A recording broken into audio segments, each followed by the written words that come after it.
लोणार सरोवर परिसरातील निम्म्यापेक्षा अधिक मंदिरे गेली पाण्याखाली। कमळजा माता मंदिरातही पाणी आल्याने नवरात्र उत्सवावर विरजण पडण्याची शक्यता।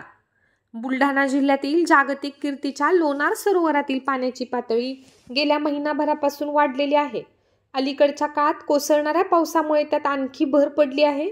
लोणार सरोवर परिसरामध्ये ऐतिहासिक, प्राचीन, हेमाडपंथी अशी लहान मोठी जवळपास 20 मंदिरे आहेत। त्यापैकी 12 मंदिरे पाण्याखाली गेली आहेत, तर सरोवराच्या आतील काठावर असलेल्या कमळजा माता मंदिराच्या ओट्यापर्यंत पाणी आल्याने यंदाच्या नवरात्रोत्सवावर जलसंकट ओढवले आहे। नवरात्रीमध्ये कमळजा माता मंदिरात दर्शनासाठी भाविकांची गर्दी होत असते, मात्र यावेळी मंदिरापर्यंत पाणी आल्याने भाविकांच्या उत्साहावर विरजण पडण्याची शक्यता आहे।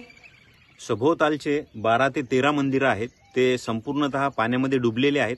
आता हे एकमेव मंदिर जे आहे कमळजा माता मंदिर, आता नवरात्र उत्सव चालू होत आहे, त्यामुळे हे मंदिरही पायरीच्या पुढे पाणी गेलेलं आहे। तर भाविक इथे भरपूर मोठ्या संख्येने येतात। इथे यात्रेचं स्वरूप एक असते या मंदिरामध्ये। कमळजा माता एक भरपूर लोकांचं कुलदैवत आहे, परंतु असंच पाणी वाढल्यावर रस्तेही भरपूर प्रमाणात बंद झालेले आहेत। आता तात्पुरते रस्ते करण्याचे काम चालू आहे, परंतु पाणी वाढल्यामुळे इथलं जैवविविधता, प्राणी धोक्यात येणार हे नक्कीच।